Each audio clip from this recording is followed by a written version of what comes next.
Hello and welcome to another episode of Anniversary Edition. Today we are going to be talking about The Third Man, which celebrates its 70th anniversary this year, which seems like a long time ago. Yeah.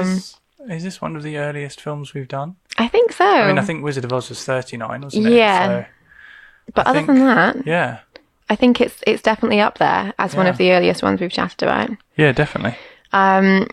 So obviously we're going to spoil the film, so do go away and watch it before you listen to the rest of the podcast. I'm Sophie and I am here today with Tom. Hello. Hello. So this is as we said, 1949. It's a British film noir directed by Carol Reed. I've written a little blurb to explain what happens, a little synopsis. Okay. So Holly Martins arrives in Vienna only to find out that his friend has died in a car accident, though as he begins to ask questions, he soon realises all is not as it seems. It isn't indeed. Indeed. So, top line, Tom, are you a fan of this film? Yeah, I definitely am a fan of this film. It's absolutely, like, relentless. Like, it just starts and it does not stop at all, which for a film from 1949, the pace of it is incredible. And it's an hour and 45 minutes, hour and 44 minutes. Yeah, it doesn't feel it though. No, it doesn't at all. And, I often kind of think of thrillers from around that time being, 90 minutes and it's, they're the ones that feel really quick. Whereas this just, like, it flies by. Yeah, it does. It's really interesting because for me, I'm not massively au fait with this genre. I don't think really. But yeah, I really enjoyed this as well. I like this a lot. Yeah. And because I was a little unsure because it's not something that I was massively familiar with. And it's the kind of film that I think would come on the TV like on a Sunday afternoon and I'd be like, oh, see what this is about. And like 10 minutes later, obviously. Yeah, I know that sort of movie. But it's just not, because the minute he arrives, as you say, the pace just never dips. So you're constantly hooked. And what I love about films like this, although I say I don't really watch many of them, but I love the fact that it's never reliant on a massive, flashy, like, high-tech scene to kind of to capture your audience. It's all done so subtly and you just don't realize how hooked you are from literally the minute it starts. Like the film I'm thinking of in comparison is one of the scariest films I've ever seen, which is The Haunting, but the original, the black and white 60s one. Yeah, I don't think I've seen that, because there's that and The House on Haunted Hill, isn't there? There's the two that kind of kind of got that similar vibe. So I was probably too young to watch that. Right. But I found it incredible because obviously growing up, I mean, I know it's a different genre, it's a horror film, but or thriller, I suppose. But because I'd grown up kind of watching things like, I suppose, Jurassic Park and kind of, obviously you've got, graphics and it's in colour and you've got amazing surround sound and everything's like in your face. Yeah. And I was so shocked by the fact that this just wasn't. No. And that when I was watching this one, The Third Man, that's kind of the family that I would put it in. It's a quiet film. Yeah, there's no they're not reliant on special effects. No, there's no kind of action scene to speak of. There's the chase at the end. Yeah. That's about as kind of physical as it gets. And even that is full of like quiet. Yeah. I think it's the dialogue is good and it's what I think about this is watching it back and it feels like a really modern film. Yeah, it does, doesn't it? Like it flows really well. Yeah. And the way it's shot and it just doesn't feel like a film from the 40s. Like I said, the pacing of it is just fast. But like I say, it's not action. It's well-paced dialogue scenes. Yeah. And there's you don't ever get to a bit and you think, oh, this is a bit of padding. Like there's no scene that doesn't need to be there. There's always very pertinent information all the way through. Absolutely. You're always learning something. Yeah. And it's one of those movies you can't rest. You've got to keep up with it. You've got to keep your attention glued to it because you have to be alert when you watch this. Absolutely, yeah, because it's I mean, I was trying to think about it because I think I said to you maybe in the last episode, or when we were sort of not recording, that I've seen this film several times. And I can never remember the details of it. I know it's great. I know I like it. But there was something that always made me... And I thought, is it just because it's very complicated? Is it because the details aren't as important as that? And I think it's a case of... It's a fairly simple plot. Yeah. But the road to discovering it is complex. And you are very much put in the position of Holly Martins, played by Joseph Cotton. Absolutely. And so he's in Vienna. If people are talking German or Russian or something, there are no subtitles. There's, unless somebody else in the scene speaks that language and translates it for him, you've got no idea what they're saying. And I think my overriding description of this film would be off kilter. Yeah, I think that's pretty accurate. Everything, like, as Holly Martins, you are completely unaware, like, you're completely put off kilter because you arrive expecting to meet your friend. He's dead. Yeah. And you're like, what? Wait, what? And then everyone's like, you need to get out of the country. Yeah. And I want to find out why. I need to understand what happened to my friend. Yeah. Like, that's just what you would do. So that kind of just the whole sense of that puts you off kilter. I think the music puts you off kilter. I love the music. And music is incredible because it's played on a zither. So there's a lot of it sounds kind of like a guitar, but not. And then it's got this very kind of familiar feeling composition, but also not. So it kind of just... It's kind of like lilting jazz. It's like you think it's going to go somewhere and then it doesn't. Yeah. And it adds to that sort of element of being, well, like Holly Martins, just completely uneasy the whole time because, as you say, like you don't know what's going on around you because you don't speak the language. Yeah. And then the cinematography through copious use of Dutch angles, like just everything is literally off kilter. It's all on, it's just slightly wonky and it just gives...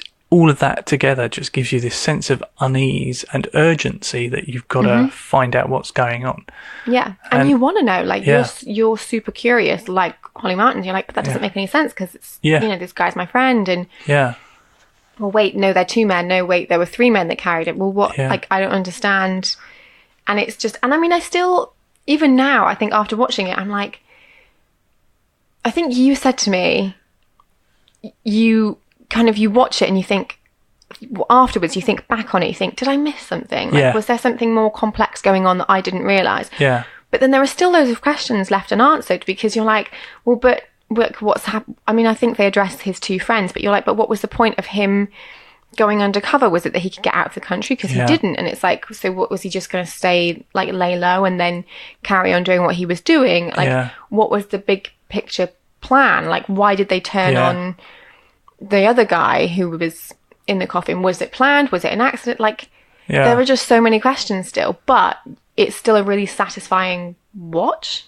Yes, very much so. Because what you want is tied up. Yeah, yes. It's done. Because that's the thing, it's Holly Martin's story, not Harry's. Exactly. Harry Lime. Love that. Yeah, Harry Lime being the friend that he's gone to meet. And you what's fascinating is because, like, Holly Martin's like, Harry's great. I've got, and they've got this bond. Yeah. And then everyone's like, no, you didn't know him. You didn't know him. He's not like he's not a good guy. He's not a good person. He's crooked. He's been running this racket that is causing people to die. Yeah.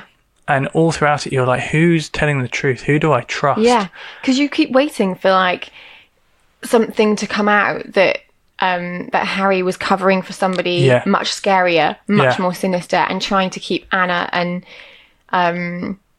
I completely can't think of his name. The main character, Holly, thank you. That Harry is trying. Why are they both H's? I mean, I know. So that Harry is, covering and trying to keep Anna out of things and keep Holly out of things and safe. And so he takes the fall for something that he didn't actually orchestrate. Yeah. And you're like, but he clearly did. Yeah. Like, it's really interesting. And I love that they don't indulge into telling Harry's story. Yes. Because it would have been so easy to do. And I think if this film was made today, as much as it feels like a film that was made more recently, I feel like they would have indulged into that. Yeah, because I feel like audiences wouldn't really accept the fact that there are still loads of questions about a film. No, I think in the 50s, Orson Welles did a series of radio plays that was basically the life and times of Harry Lime before the events of this movie. Oh, that's interesting. Yeah, so I kind of feel like that they thought that was interesting, would be worth exploring. Because I think this is based on a novel by Graham Greene. So yes. Graham Greene did the screenplay as well. He did, yes. Yeah. And there were a few changes made, and there were a few arguments between Carol Reed, David F. Selznick, who is the producer, and Graham Greene. Interesting. And I think that, there was one big thing about the ending that Graham Greene really hated, the fact that Carol Reed had changed. Oh, okay. Which was the ending had a happier note to it. Right. I assume it was Holly and Anna get together and walk off into the sunset sort of thing. And they changed it. And I think Graham Greene said afterwards that he ended up being quite pleased that Carol Reed was proved triumphantly right. Yes. Because because I'm trying to think, oh God, if I'd have seen that ending. Yeah. I mean, I was waiting for her to I wasn't surprised she walked straight past him, but because the camera leaves the shot on Holly, you're like, is she going to come back into shot and be like, come on, get your bag? But I'm glad she doesn't, because, at the end of the day, he winded up getting the man she loved killed. Yeah. But once she finds out everything that Harry was up to, she says, I can't remember the line, but she says something like, I don't want him now, but he'll always have a piece of me, or something like that. So I'm I like that about her. Like, she won't give in to just loving him because she loved him regardless. Yeah.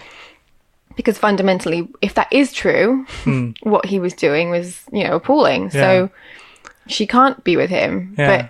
But I was just waiting for her to come back into shot and for them to walk up into the sunset together. But I'm so pleased that they didn't. And I know most people who can listen to this will have seen the film, but I'm going to try and, rough out exactly what happens. Okay. So Holly Martin comes to Vienna, which is post-war. It's divided into 4 sectors.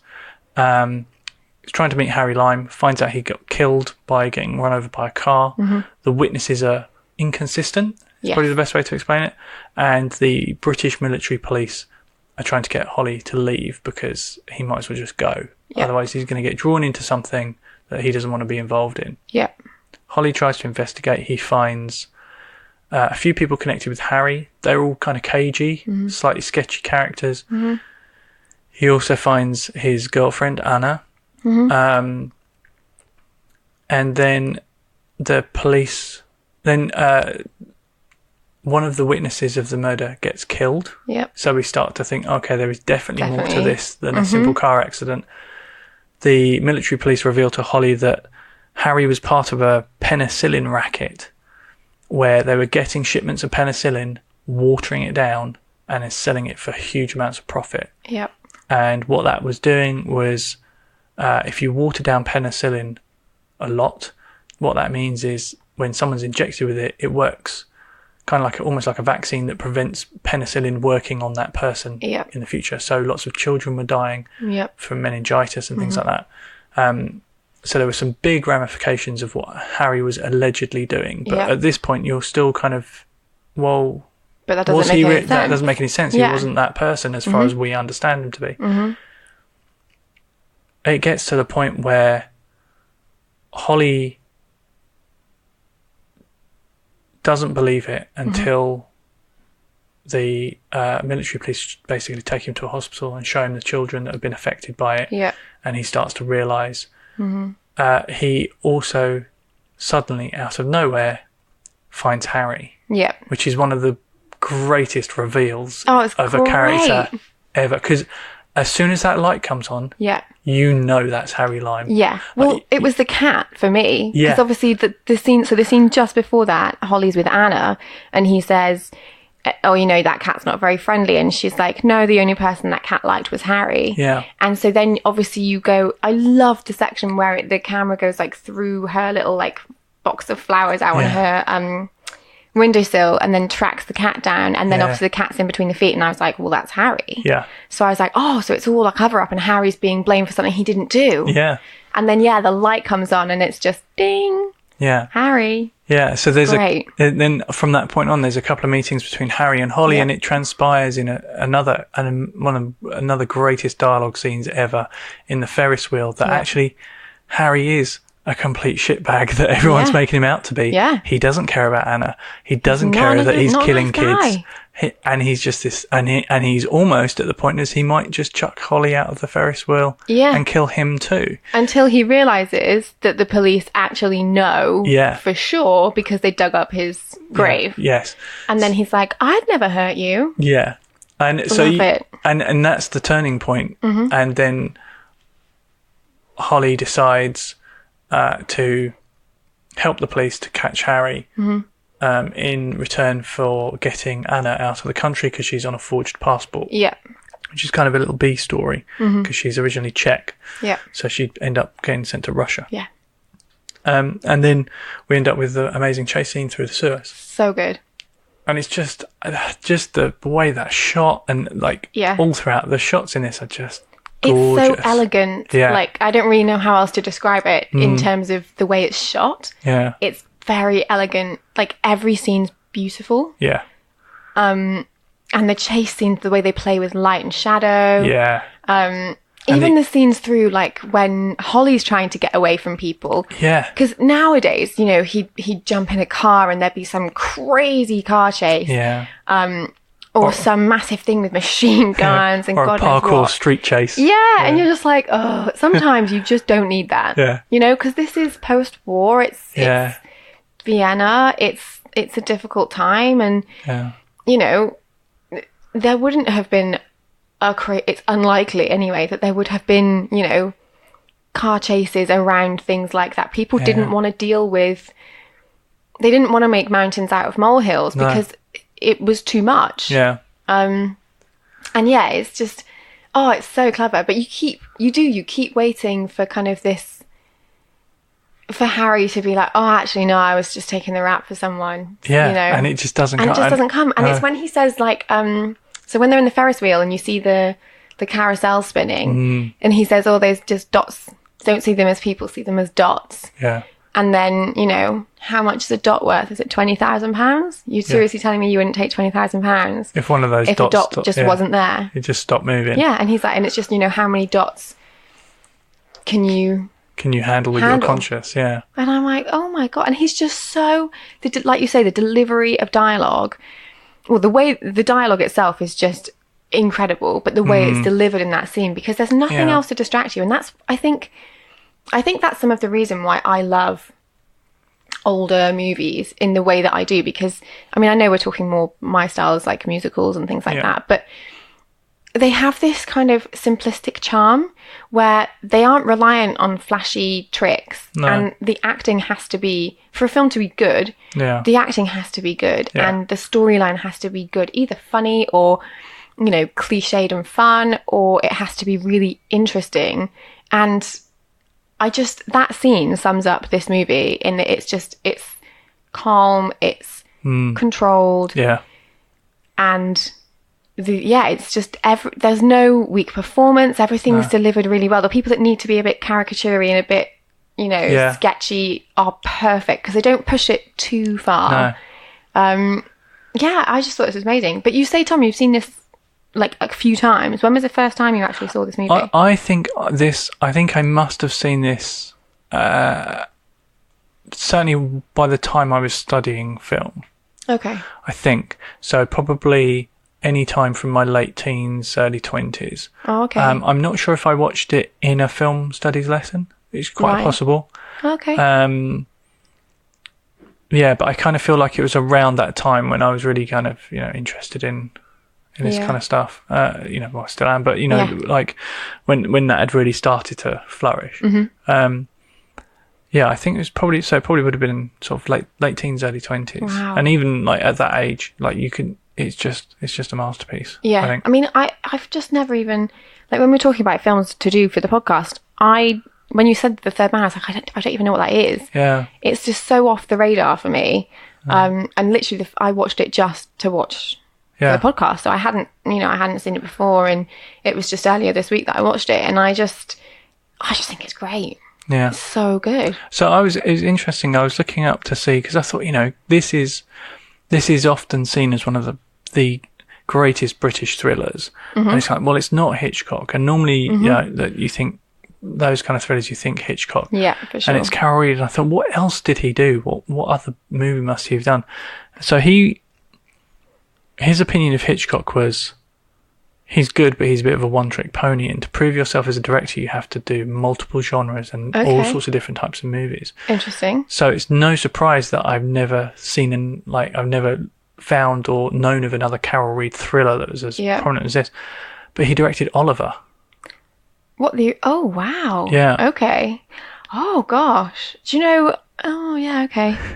I can kind of see that. Yeah. So, that's kind of interesting and, so different. Yeah. So he was very much into I mean, that. Actually not, because it's someone, again, it's playing around with a character who you think won't be that dark, and actually, like Bill Sykes, will love the girl and will do the right thing and won't be a complete horrible human. Yeah. And it's like, oh, no, actually, they are exactly what you think. Yeah. That's really interesting because it's very different, but there are some similarities running through there in characterization.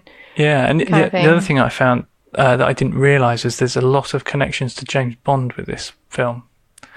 I mean, sure, that makes sense for me, having watched it and you saying that. So one of the assistant directors was Guy Hamilton, who went on to direct Goldfinger and a bunch of the Sean Connery Bond films. The assistant sound editor, who actually he had this similar build to Joseph Cotton, so he often did the footstep tracking. Oh wow, okay. And what he'd have to do is he would watch and he would walk at the pace of Joseph Cotton.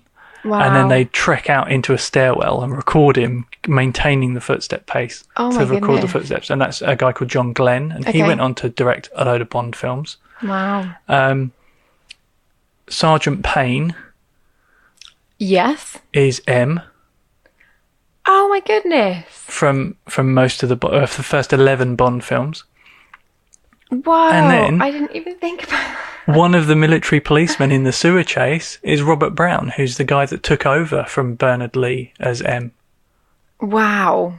So there's a whole group of people that just kind of ended up being on the Bond train, as it were. That's so interesting. Yeah, which I find fascinating.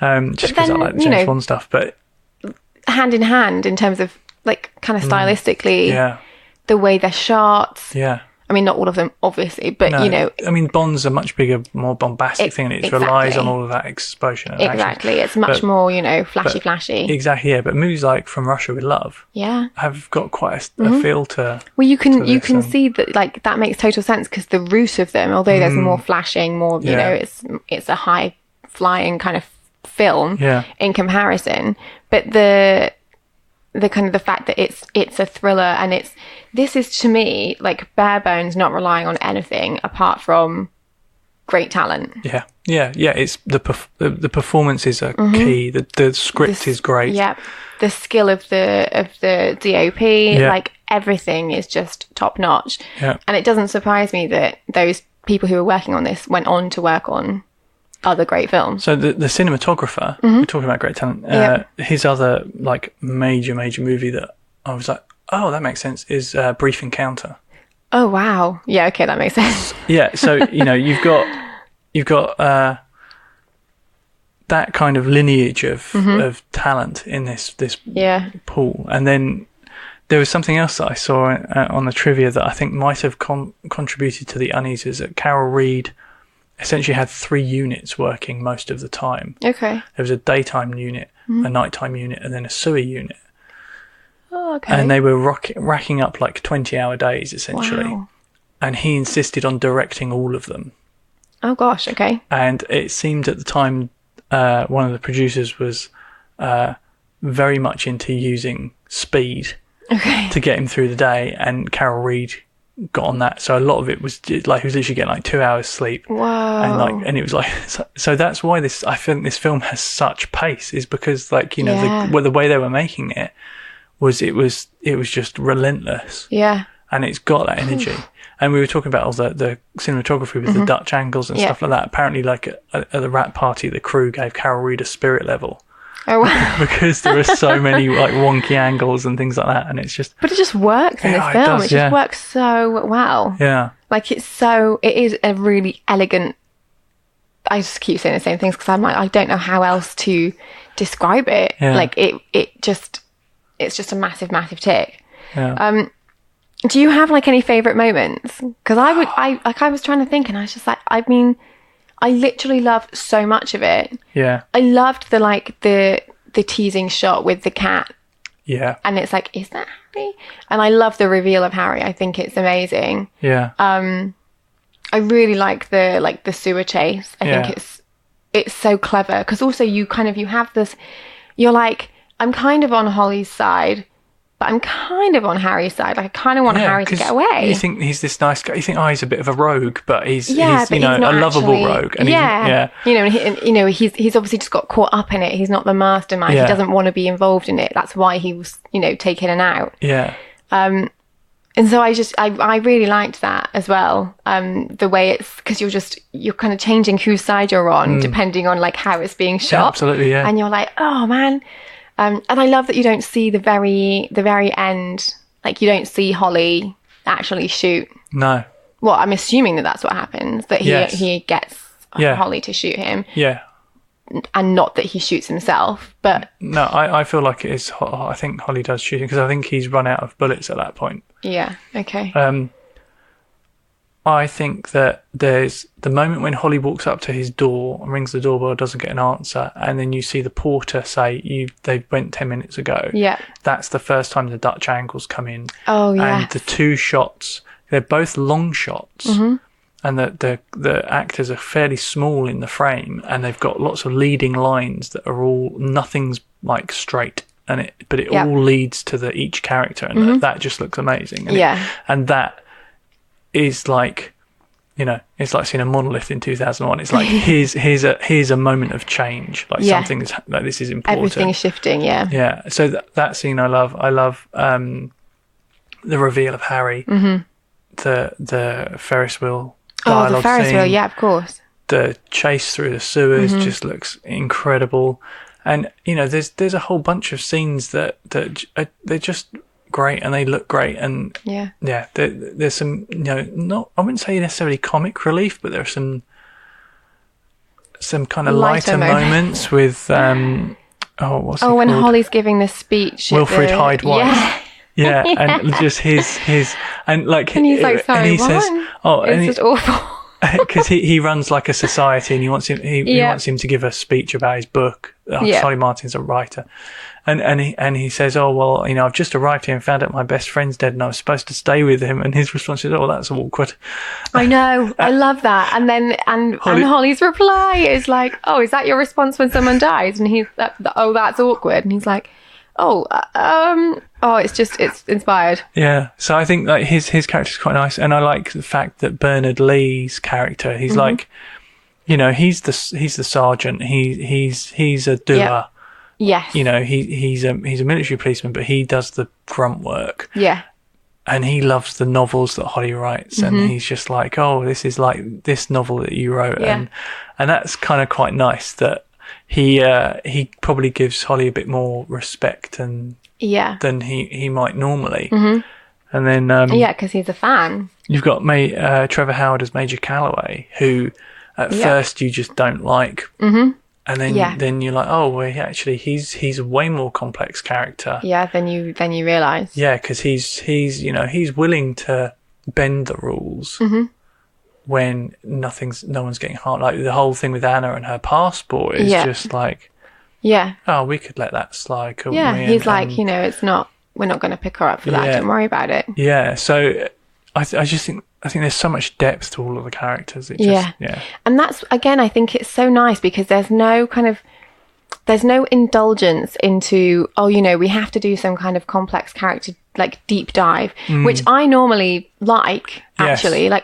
Like I know some of the times I've been like, oh, I couldn't really engage with the character, but it's so difficult to strike such an incredible balance that they do in this film with every character, because even the characters that are on screen for, you know, such a smaller amount of time comparatively, you still have enough information about them to know what you need to know, but you're still intrigued, but it doesn't take away from the fact that you are still invested in that character. No, absolutely. And none of them are, you know, like you say, no matter how short on time they are, none of them are one-dimensional. There's more to, they're all human.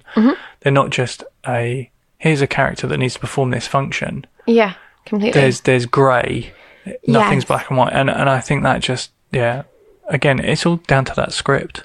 Yeah, the script is incredible. And I think it's so difficult as well sometimes to have kind of like nonchalant lines that feel natural. Like the guy that runs the society, when he's about to leave and then he turns around because he's like, oh, I forgot my hat. And I'm like, yes.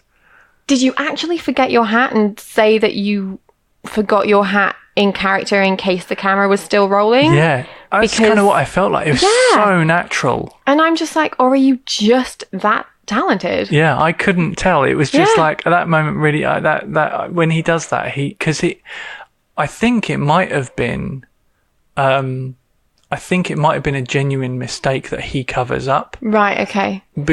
Which again is incredible talent, because he generally goes, oh, it's a real reaction. Oh, I forgot my hat. Yeah. But he immediately goes straight into that. Oh, I'll see you later, like that. Yeah. So he stops anyone else from reacting, and stopping the scene. Yeah. He just carries on. He just kind of carries on, and like, if that was it's a genuine moment, regardless of whether it was intentional or not. Exactly. Yeah. So because I'd be so intrigued to see if it was in the script. Like, did you do that, or did you literally, as an actor, think, "Oh God, I forgot my hat, so I'm just going to drop that in and be like, oh, I forgot my hat. See you later." Yeah. Yeah. Like, it's just so good. Yeah. And that's just like a secondary kind of character. You know, he doesn't really have any purpose other than he gets Holly to stay in the hotel and he takes him off to the venue to give the speech. Like, there's nothing else. There's no intrigue about that character. Like, there's just nothing. And I'm like, God, you're so talented. Yeah. And you're just kind of a secondary character in a film. Yeah. And it just goes to show, I think, the talent of the cast that are on screen, because it's, I mean, I sound like I'm dissing all modern movies, but I kind of feel like you don't do that unless you have proper training, because you can't. You can't. You're like, oh, and you panic. I feel like it's a stage actor thing. It is, because, like, I mean, I've said before, like, I've been on stage since I was little, and there's been hundreds of times where people have forgotten things or forgotten lines, and you just have to cover it and carry on. You just have to cover it because it's live. Yeah. Like, you're not on a set. You can't just be like, oh God, I forgot my hat. Yeah. Can't.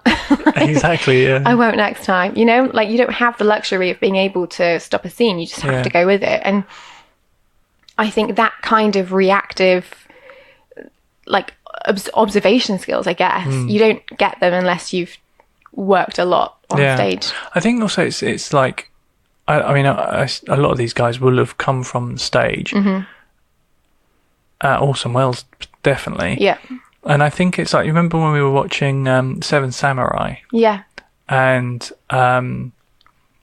we were commenting on the fact that a lot of the performances that seem very stagey, apart from the guy that plays the main character, who's, I can't remember what his name is now, who is also in Godzilla, and he's in the Ikaru, and it was amazing. And it's like, you can see the difference between someone who is a stage actor and a screen actor. Yes. And the fact that screen acting was very much in its infancy then, and you tended to still get quite broad, big performances. Yeah.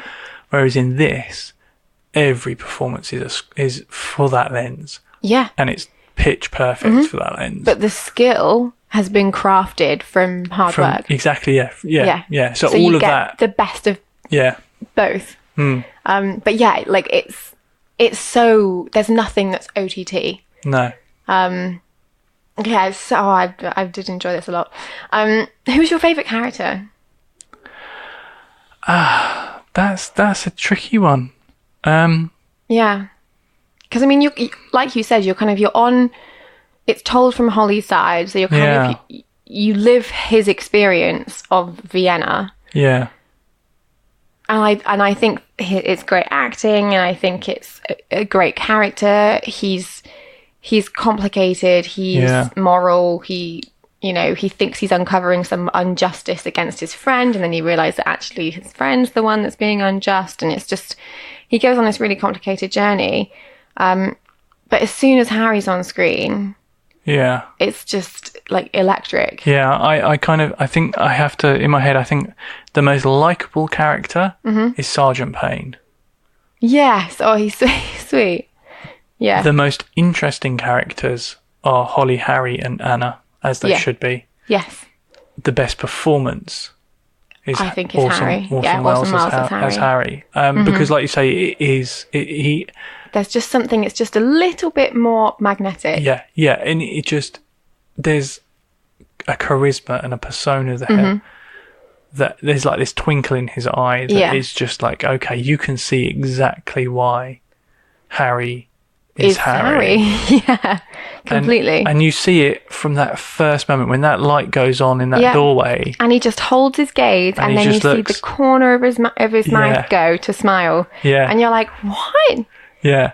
And it's, every second that he's on screen, he is Harry. Yeah. But I think I totally agree. I think for me, performance, it's got to be Orson Welles. Have you seen anything else with Orson Welles in? I'm trying. Have you seen Citizen Kane or? I've seen bits of Citizen Kane. I've never managed to sit through and watch it all in one go. A Touch of Evil. No, not seen that. Okay.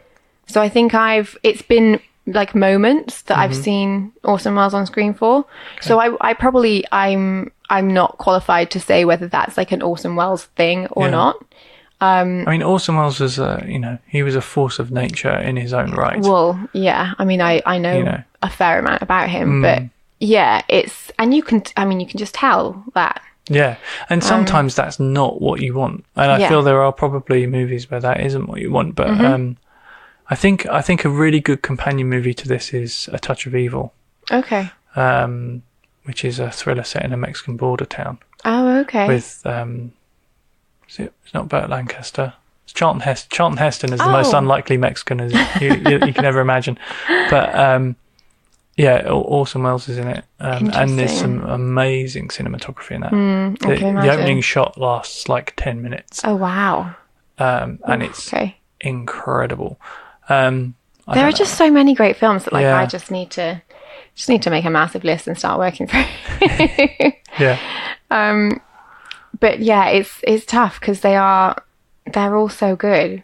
But I still would struggle, like you say, to pinpoint one favourite character. No, it is tricky because I think they're all flawed, and there's all so much going on. But it's I actually really like the Major. Yes, like as a character, I think he's so interesting. Yeah, because he has that. He has that authoritative voice. He has that. He's someone. He's been there. He's done it. He's seen it. He has to. He's got a real kind of leader vibe about it.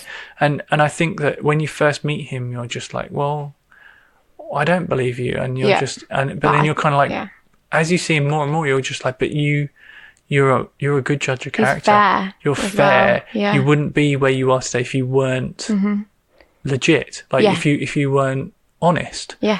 So maybe there is something in it, and I think that's the brilliance of the script. It just allows you to feel that way about all these characters. Completely agree. And you're never like, you're a good guy, you're a bad guy. And that's why I think it's so difficult to pick a favourite character, because there's so much in all of them. Like, I love that Anna doesn't, you don't see her falling apart because, her boyfriend's died. You don't see her come to life at the thought that he is alive. I mean, you see her distracted, but it's so, like, contained, and she doesn't, she doesn't fall for the next guy who she thinks could like take care of her, because she doesn't fall at Holly's feet. She's self-assured. She does what she thinks is right. And but she's not afraid to say, you know, I can't want him, I can't be with him because of what he's done, but you know, that doesn't change the fact that I loved him once. Yes. And I just think it's such a, it's great. All of them, as you say, they're great characters. Yeah. She's got a sort of a world weariness that comes from being someone who's just lived through a war. Yeah. And being from you know, Eastern Europe during the war. She's survived. So she's a survivor. She has to... Yeah, because she has the emotional fragility of that, and yet the resilience that's born out of it. Yeah. And I think it's just so brilliantly written and done in her. I was going to ask, like, if there's anything that we think doesn't work about this, or that's a bit weird, or... I don't think there's anything. I think... Me neither. It's kind of a perfect film. Yeah, because it feels contemporary in its because I think it's one of the things. Okay, if you watch an older movie, you might make allowances for the acting or for the camera movements or blah blah blah or the blah type blah of character because it's you know, seen as okay or whatever. Yes, but this you just don't, because it just feels it feels like a contemporary historical movie, like a period movie. Yeah, definitely. Because of the way it's made. And I, you know, I don't think it'll ever not be a classic. No, I don't. And I'm kind of annoyed that, like, I've never seen it until now, because I'm like, I just would have loved this, I think. Yeah. But yeah, I can't think of anything. And we were said, like, earlier on, even though you still kind of have a bunch of questions, like, what was the motivation behind any of this happening? Why is Harry a different person now to who he was? Why did he change? Why did his moral compass change? Why did he fake his own death? Or did he? Or did someone else do it? Or did someone else try and knock him over? Were they just trying to dispose of the body and realise that actually if Harry wasn't such a prominent person, perhaps he could hustle more effectively? Like there's loads of little theories you can have, and I think that's great because, like we said, it's Holly's story. You don't need to know. It's not about that. And I think that would be the only thing that I'd be like, it would be interesting to know, but I don't want to see it in this film. No, exactly. I'm so glad it's not in this film. I'd be really interested to hear, like, recordings of the radio show of kind of Harry's life, because I want to know Harry's story now. I don't, but that doesn't take away anything from the fact that I think this film is amazing. I want to see another film made like that, which I can't. All about Harry. Like, you know, when he leaves his friend Holly and he starts living this unscrupulous life, you know, and what happens? Is it Joseph? Is that the guy that's in the coffin? It's. I mean, we never see him apart from in a picture. That's right. We don't. I can't remember what his name is. It begins with an H, and they only refer to him by surname. So you're like, well, what happened? What happened there? Did he get murdered? Did something go wrong? Because wasn't he was a medical orderly or something, wasn't he? He was the one that Harry was getting the stuff from. The penicillin. And then obviously he, air quote, went missing because he didn't go missing because he died. But did Harry kill him? Did he want to stop? Like, did he accidentally die? And they were like, well, what do we do now? How do we get the stuff? Well, we can't stop producing it, so Harry's going to have to go. Like, Harry needs to be dead, basically, because if people aren't able to buy product from him anymore, they'll come after him. So like, there's just so much. You're like, was it because of this? Was it because of this? Like, was someone trying to kill Harry and then, you know, or accidentally got the other guy? If they found his body, would that lead them straight to Harry? Like, so did they need to? Is it better for Harry to die? Get rid of it and Harry dies. It's just so complicated. But as we said, like, it just doesn't matter because it's not about that. It's Holly's story. And it's I can't think of anything that I didn't like. I'm pleased you liked it. Because I was a bit like, oh gosh, am I going to actually enjoy this or not? And that's the thing. It's like, you know, I come at this podcast as someone who has studied film, and I've watched a lot of film. So for me, it's, you know, it's rare that I can't find something interesting in a movie unless it's like something really awful, really bad. But even then, sometimes watching movies that are super bad can be really good because you learn from that, and you can you know, and you can see mistakes that people make. Yeah. So yeah, sometimes I wonder, oh, maybe I just like this because I'm geeking out about some specific thing, but I'm really pleased that you like this. Oh no, it's great. I think people should. It's so difficult because I think you can learn a lot from watching things that have been done before in any medium. Yeah. I mean, watching this, I was just like, I don't use Dutch angles enough. I mean, why don't I do that more? And just I just love the simplicity of it. Yeah. I just think when you can rely on only a few things, it really is a testament to the skill that you're working with. It's the same with anything, you know, like, I mean, I've seen shows and they've got incredible sets and everything is just all bells and whistles and it's amazing. But sometimes when you watch something really still, really pared back with like no budget, and the people are awful, okay, that's bad. When the talent on stage is good and the direction is good, you're like, oh my God, it doesn't matter that I'm actually looking at two people on two, you know, old school chairs, because actually I am totally with them that they're on a train. Yeah. And now I'm totally with them that they're in their house because they've changed the way they're using the chairs. Interesting. Another thriller that I would lump in with this and A Touch of Evil is The 39 Steps, which is Hitchcock with Richard Donner. Totally. The stage version of that, where it's just two men. Oh, and you've said about this before, yeah. They play everybody. Oh, amazing. And they even play... is it just two of them, or is there... I think it might be two men and a woman. Or is it... Yeah, I think it might be two men and a woman. And they play everybody, and the stage is completely minimalist. Yeah. And, like, for example, the scene where they're on the train, the seats are made of two... luggage trunks. Oh, okay, yeah. And as that scene moves from them sitting in a carriage, they just rotate the trunks 90 degrees and they become the roofs of the train that they're jumping between. Oh, see, it's so clever. And it's just little things like that. Yeah. And you don't need... Like, that's where I think you have an opportunity to see genuine talent, like raw, incredible talent. I think, gosh, that's amazing. And this is one of those examples, I think, as a film. Yeah, I think so too. Yeah. We should probably move on to... We should. What's happening next week? So next week, we... bit of a step change. Yeah. So we are going to be talking about Alien. Yeah. Yeah.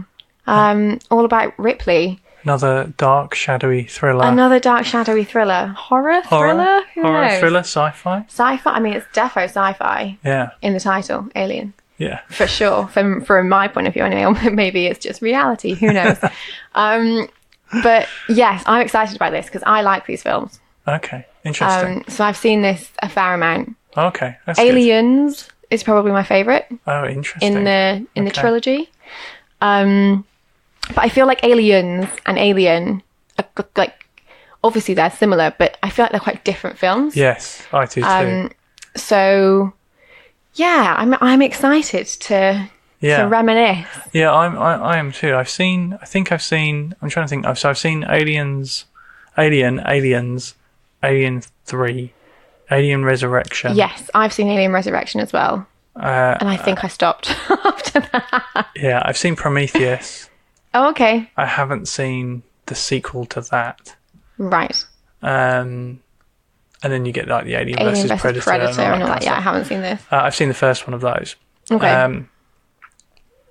Yeah, I'm intrigued because it's one of those things. Like, I'm intrigued to talk about Alien as a film. Mm-hmm. Alien as a franchise, not that fussed about. Yeah. Generally. Yeah. But yeah, I think it should be a good one. Yeah, I think it should be good.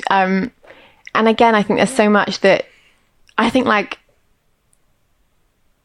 as a character, Ripley's done so much for sci-fi and for women. Yeah. So I'm really interested to kind of to trace it back because it's been a long time actually since I watched Alien. Okay. Probably like 5 years. Okay. Maybe even like 7, maybe longer, yeah. Because if I want to watch one of those films, it would always be Aliens that I would pick up. Okay, interesting. I might try and watch Aliens before we record. Ah, okay. Because I don't feel like I've seen that one as much as Alien. Okay. I mean, it's just... Yeah, I mean, I'm a fan. anyway, so I know that I'm going to enjoy it. But it'll be really interesting watching it with more of a critical eye. Yeah, absolutely. Because I think it's something that, like, when I used to watch it, I just used to watch it because, like, oh, there's an amazing alien on screen and Ripley's kick-ass. But yeah, I think it'll be good to see it in that way. Yeah. Awesome. So I'm excited. So if you're excited too, please go and watch Alien. Yeah. Also watch Aliens if you want, because it's great. And then join us next week and we can chat about Alien and see what we think about it. But thank you very much for listening, and we'll catch you next week. All right. See you later. See ya. Bye.